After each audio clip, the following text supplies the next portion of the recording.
Merhaba arkadaşlar, Developer Reaction kanalına hoş geldiniz. Bugün yeni bir video ile karşınızdayım. Kimi dinleyeceğiz bugün? Tabii ki Low White dinleyeceğiz. Low White'ın Swag Song isimli parçasını dinleyeceğiz.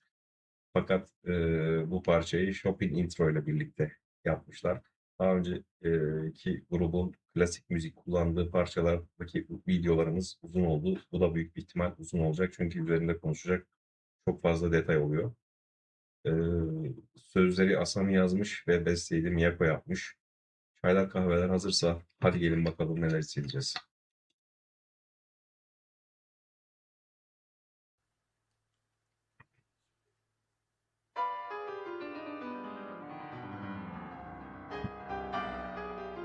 Wow.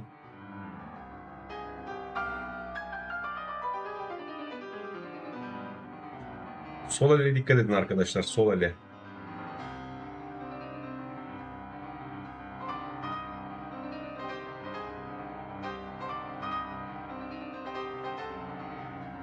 Wow.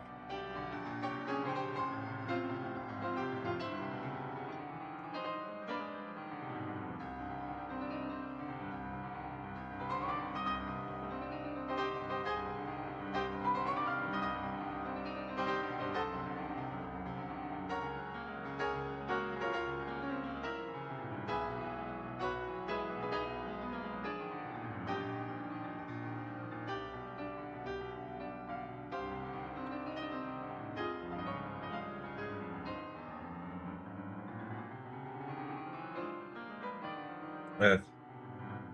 Hepsini konuşacağız arkadaşlar.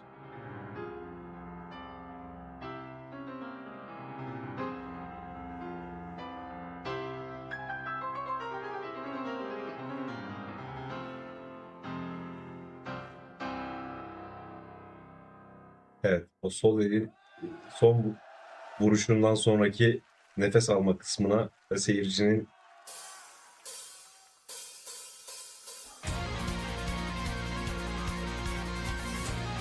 wow.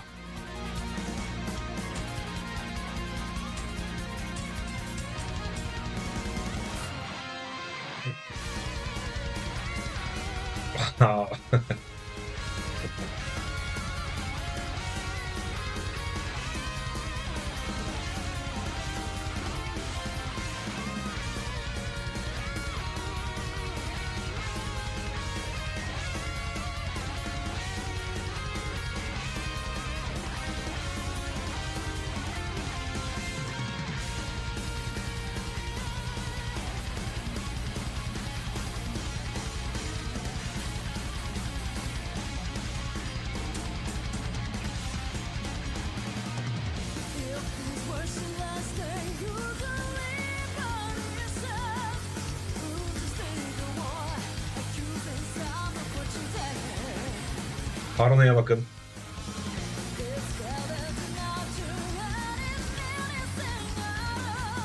Rifflere bakın.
Wow.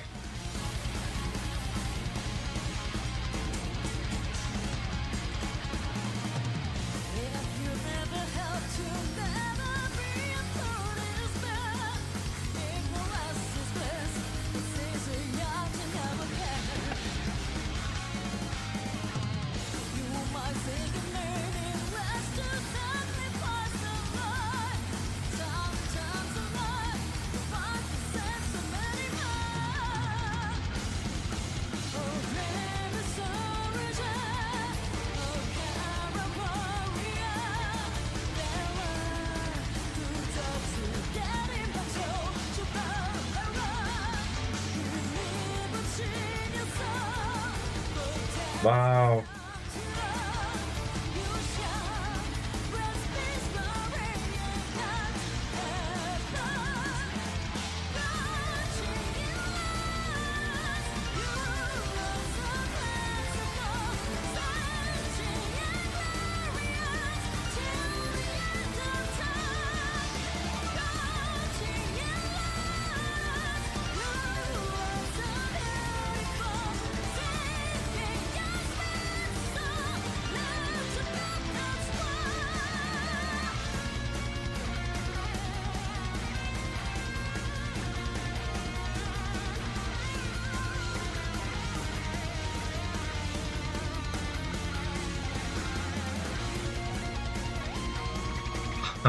Süper.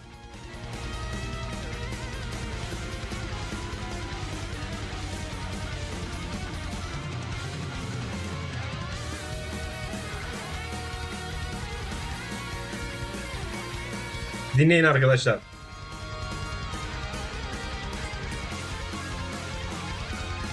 Harika.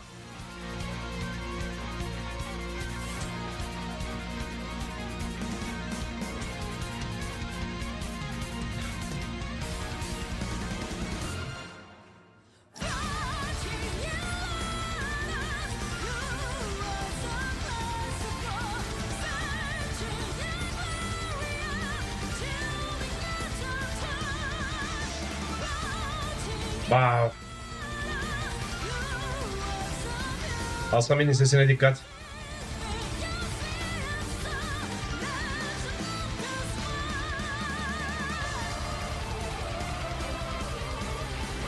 Wow.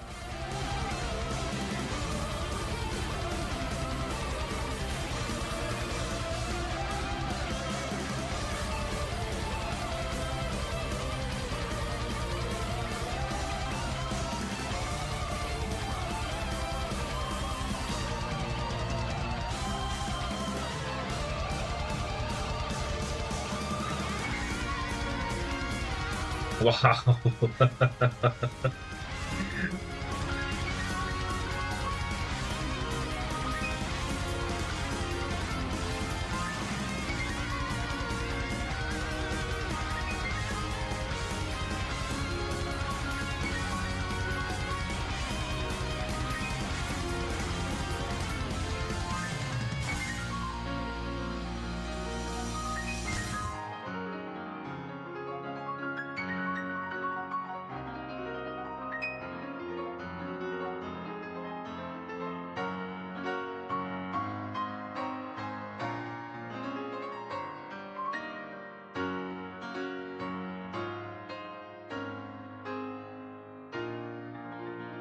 Wow.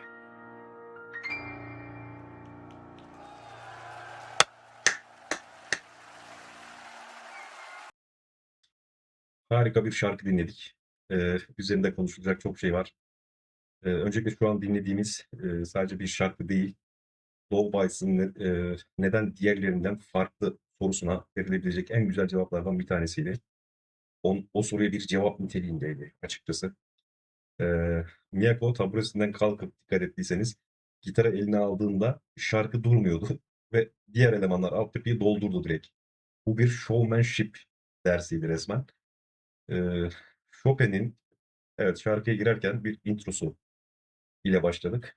Şarkı gitar ya da davulun girişiyle değil ya da metal riffleriyle değil, Miyako'nun Frédéric Chopin'in Etude Opus 10 numara 12 introsunu çalmasıyla başladı ve grubun hem teknik hem de müzikal vizyonunu sergilediği ikonik anlardan birine tanık olduk şu an. Chopin bu eseri 1831 yılında Rusya'nın Varşova'yı bombalaması üzerine daha doğrusu öfke ve çaresizlik üzerine yazmıştır. Bu umutsuzluk içindeki direniş teması Swan Song'un ölüm öncesi haykırış. Burada bir parantez açıyorum. Birazdan dolduralım. Ölüm öncesi haykırış temasıyla birebir örtüşüyor bu intro.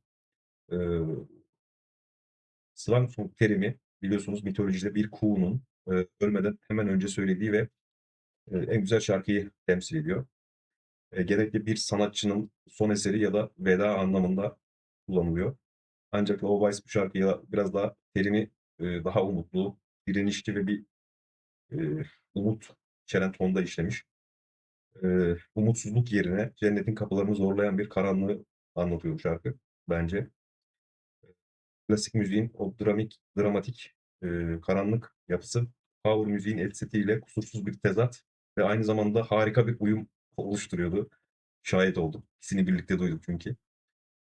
Ee, diyoruz ya Chopin'in etüdünü çaldı. Etüt dediğimiz şey aslında biz yazılım işiyle uğraşıyorum biliyorsunuz. Kod katası gibi. Bizde kod kata terimi vardır. Bir algoritma oturtturmak için sürekli pratik yapıyoruz mesela. Ee, veya sorunları çözüyoruz. Chopin de bu parçayı aslında piyanistlerin sol el kas hafızasını zorlamak, geliştirmek, güçlendirmek için yazdığı bir şarkı açıkçası. Eser diyelim. Ama Chopin'in farkı şu, o sıkıcı Hello World projesi gibi yazmamış. O kadar estetik bir kod yazmış ki ortaya sanat eseri çıkmış. Miyako'da konsere başlamadan önce aslında o en zor algoritmayı canlı canlı çözerek şov yaptı açıkçası. Bu etüt piyanistlerin kabusu arkadaşlar. Öyle diyebiliriz. Çünkü sol elin, en başta söyledim ya size sol ele dikkat edin diye. İşte o sol elin klavye üzerinde sürekli çok hızlı, geniş aralıklarla arpej dediğimiz hareket etmesini gerektiriyor bu eser. Ve Miyako bunu canlı yayında bir metal konserinin ortasında adrenalin tavan yapmışken hatasız çalması ve konservatuvar yani o hatasız çalma ve bunu metal konserinin içerisine yedirebilme onun bu konuda konservatuvar disiplinini gösteriyor bize arkadaşlar. Grup her zamanki gibi beyaz kostümlerle grubun sahnede yine melek gibi görünmesini sağladı. Ancak biliyoruz ki kostümler bizi aldatamaz. Müzikleri oldukça sert. Ve bu güzellik canavar kontrastı bence grubun en büyük silahı. Ee, sadece güzel kadınlardan oluşan bir grup değiliz. Biz en iyi müzisyenlerden oluşan grubuz manifestosudur bence.